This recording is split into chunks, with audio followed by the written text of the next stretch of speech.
FIS, we have recently been introducing a new program called Gravity Sketch to our art and DT areas. And what it is, it's a very simple design tool that will allow students to design things in three-dimensional space, as you can see on the screen. And then they can print the things out.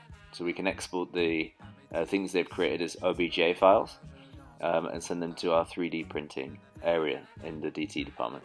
So I'm really interested in finding out a little bit more about where the line is between VR and 3D printing.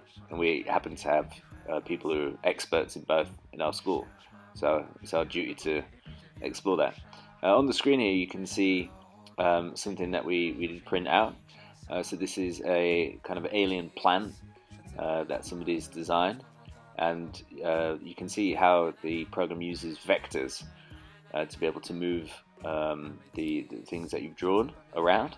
And so the applications for this, will speed this up a little bit so you can see how quickly something like this can be made.